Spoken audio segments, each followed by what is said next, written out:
What happens when one of the world's largest energy producers signals it may respond militarily after coming under direct missile attack?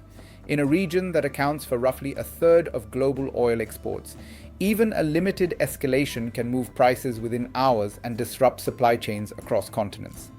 This video examines how a series of coordinated strikes, retaliatory threats, and collapsing diplomatic trust are pushing a volatile conflict toward a wider regional confrontation without a clear off-ramp.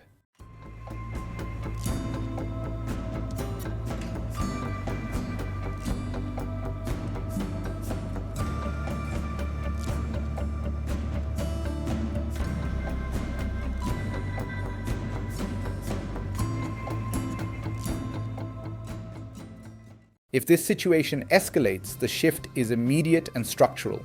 Energy infrastructure becomes a primary target set, not a secondary risk, and maritime choke points, refineries, and gas fields turn into pressure points in a broader strategic contest.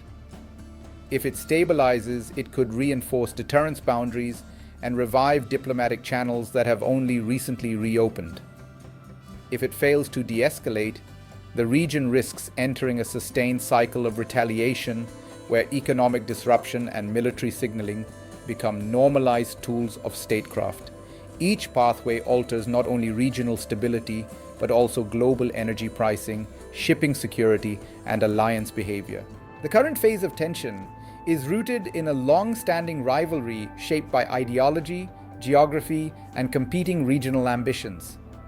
For decades, both sides have supported opposing political and military actors across multiple theaters, building networks of influence that extend beyond their borders.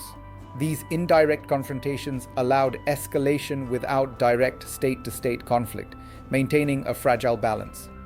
That balance began to shift when diplomatic ties were formally restored in 2023 after years of severed relations, raising expectations that managed coexistence might replace open hostility. That expectation is now under strain. The latest developments began with strikes on critical energy infrastructure linked to a major offshore gas field, triggering immediate accusations and counter-accusations. In response, missile and drone attacks expanded beyond initial targets, reaching multiple Gulf states.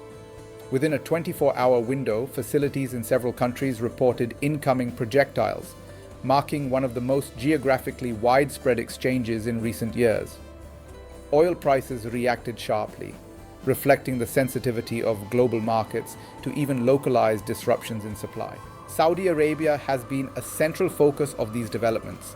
Since the conflict intensified 3 weeks ago, authorities report that hundreds of missiles and drones have been launched toward its territory, with the majority intercepted by air defense systems. However, the latest wave represented a shift in visibility and impact.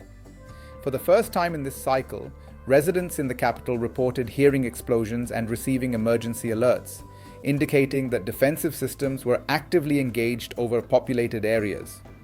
The Defense Ministry confirmed that 4 ballistic missiles targeting the capital were intercepted, with debris falling near a refinery located to the south. At the same time, attacks were reported against energy facilities in neighboring states, including Qatar and the United Arab Emirates, suggesting a coordinated approach aimed at regional infrastructure rather than isolated targets. This expansion increases both the operational complexity and the political stakes, as multiple governments are now directly affected. The targeting of oil and gas assets is particularly significant because it introduces economic leverage into the conflict, linking military actions with immediate global market consequences. The response from Saudi leadership has reflected a shift in tone. While maintaining that diplomatic engagement remains the preferred path, officials have signaled that military options are under active consideration. The foreign minister indicated that continued pressure from Iran would have political and moral consequences, and that the state retains the right to respond if necessary. At the same time, he emphasized that trust built after the 2023 normalization has effectively collapsed under the weight of recent events, making a return to previous diplomatic frameworks increasingly difficult. This creates a layered set of motivations among key actors. For Iran, expanding the target set to include regional energy infrastructure signals both capability and willingness to impose costs beyond immediate adversaries. It also leverages its network of allied groups and missile capabilities to create strategic depth. For Saudi Arabia and its partners, the priority is to protect critical infrastructure while avoiding actions that could trigger a larger war.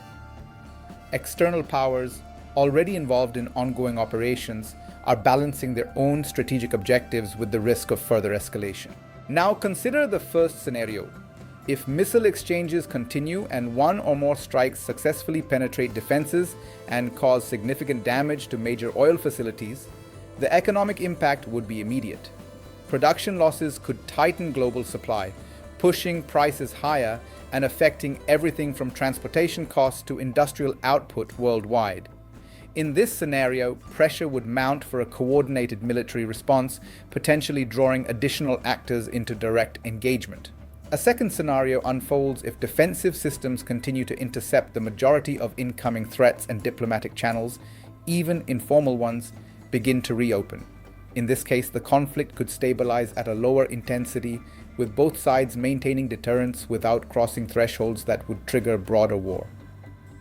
Energy markets would remain volatile but avoid sustained disruption, and the focus would shift toward managing risk rather than resolving underlying tensions.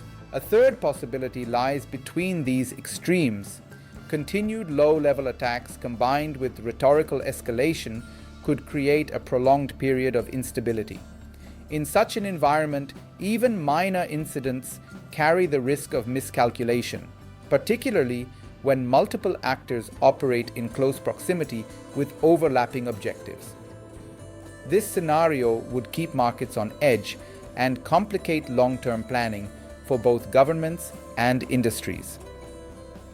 The geopolitical consequences extend beyond immediate military considerations. Control over energy infrastructure translates into influence over global economic stability. Countries dependent on imported nafta would face increased vulnerability, while exporters would need to balance revenue opportunities against the risk of sustained disruption. Shipping routes through the Gulf could also become more heavily militarized, raising insurance costs and altering trade flows. What emerges is a conflict defined not only by military capability but by its integration with economic systems. The targeting of energy assets transforms local confrontations into global events, where decisions made in one region affect markets and policies worldwide. The interplay between deterrence, retaliation, and economic pressure creates a feedback loop that can either stabilize or destabilize the situation depending on how it is managed.